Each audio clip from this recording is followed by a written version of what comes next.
The Coaches Show is brought to you by Highway 55, Burgers, Shakes, and Fries, Nunboys.com, and GPS Photography and Video, GPSPhotoandVideo.com. Welcome to the Coaches Show. I'm Glenn Young alongside head women's basketball coach Sakellie Danels. The Coaches Show is brought to you by Highway 55, Burgers, Shakes, and Fries, Nunboys.com, marketing, advertising, t-shirts, GPS Photography and Video, 1080p HD, GPS Photography and Video, GPSPhotoandVideo.com. Coach, how you doing? Good. Tough loss last night, 1-2 in the conference, and this is what you talked about earlier, is how you going to do in the conference.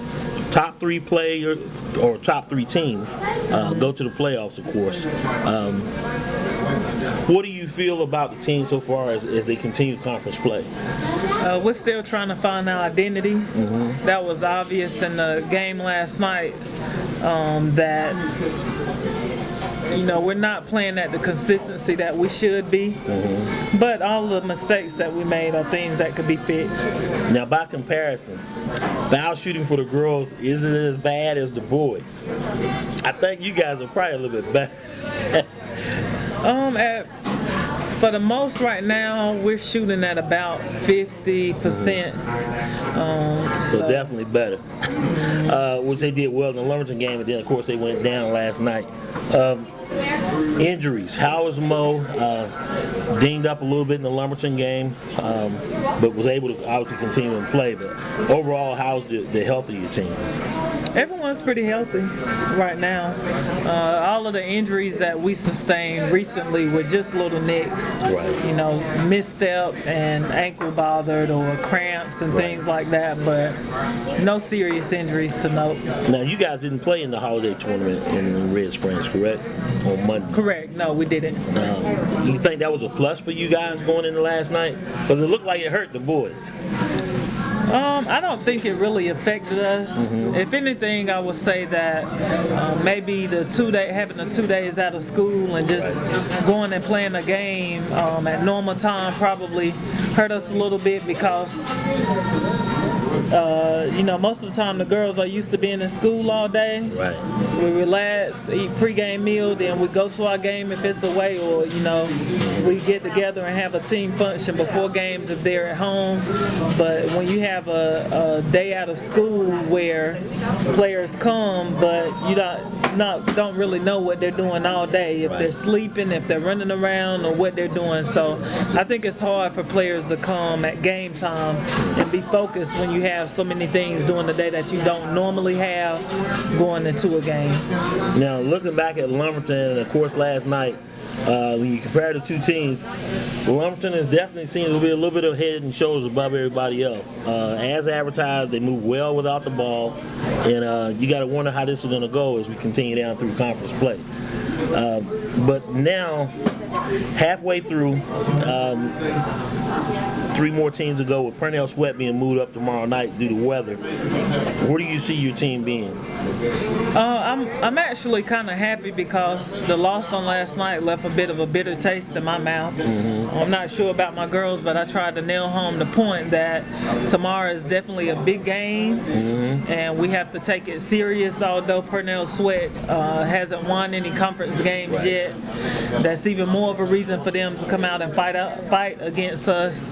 And the fact that we just dropped our last 2 conference games is a reason for us to come out fired up. And the big thing about it, speaking of which, we said earlier, Fayetteville games, Cumberland County games are all canceled, postponed for Friday. Your game with Purnell Sweat's being moved up a day. With the weather, how crucial is winds?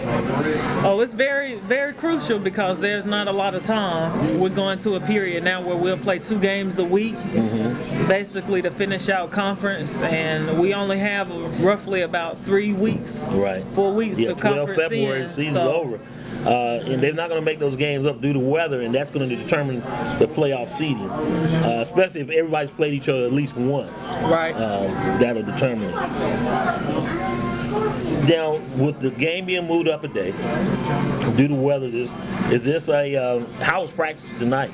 Because you actually essentially lost a day of practice, lost some practice last week due to testing, more practice time. Is that going to be a hindrance this week because of the weather being moved up? I don't think that it will. We're still working on the things that we needed to work on. We still had an intense practice. Right. Of course, not as intense as I'd like it to be because we didn't have our day of recovery and relax for the game. So we just tried to work on the things that we needed to work on offensively and defensively. And of course, our shooting and free throws. Now, turning to Purnell Sweat, what kind of team are they? Purnell Sweat, in the past, I know they usually have at least 1 or 2 players who could do a little bit of everything. And they haven't won a conference game yet, but again, no reason to take them lightly. Of course not. I think they're just as serious as any other opponent that we have in conference games. It's a dogfight. Right. You know, so like I tell my girls, the game starts 0-0 and it ends. Whoever takes control of the game and scores the most, makes the least mistakes, usually is going to be your winner, right? Well, Coach, we're going to take a break. When we come back, we're going to do the Ask the Coach segment. So we'll be right back. Welcome back to the Coaches Show. I'm Glenn Young alongside head women's basketball coach, Coach Sakellie Danels. And Coach, it's time for Ask the Coach segment. All right. Burning questions that people want to know. And this question came in from a fan. He also asked this wanted this asked of Coach Patterson earlier, in which we did. And 3-part question. First part: what strategies do you use to hold individual players accountable for excessive simple mistakes? Well, most of my players that may make excessive simple mistakes, whether it be turnovers or continuous missed easy baskets. In practice, there's usually like a physical punishment. It might be push-ups, maybe running, but yeah, most of the time it's a physical consequence. If it's in a game, then of course, if it's messing up the tempo of the game, then that player will be subbed out. You might be riding a fine. Part 2: how do you promote a team ball style of play to defend and win against opponents versus an individual player concept? And do you have a standard consequence that each player is held to with selfish plays that potentially could lose a game? Well, I haven't had any players do anything selfishly that I think cost us any games. For the most part, my girls play together. Right. So that's a great thing. And to promote team style, we're organized. I tell my team all the time that it's not a one-woman show. Right. Because we can't beat a team individually. And we definitely will lose to the teams individually because we all need to be there to help each other, pick each other up. So we preach having a team concept on defense, helping each other, and on offense, we try to work through all players. We run an offense style that's centered with almost every player being able to touch the ball on a possession.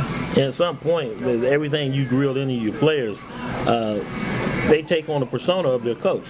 Oftentimes, the way your kids play, they're a reflection of your coach. And no question, you got a good nucleus, you got them going in the right direction, and it's refreshing to be, even though 1 and 2 in the conference, when you think about where we were last year, big improvements, Coach.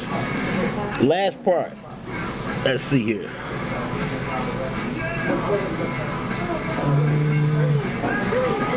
What is your philosophy in maximizing the talent that you have this year? What is my philosophy? Now, it's important. You don't have a lot of seniors. I have 5 seniors, but how many of those are starters? On any given night, 2 of them usually are in the starting lineup, 1 or 2, and that can change.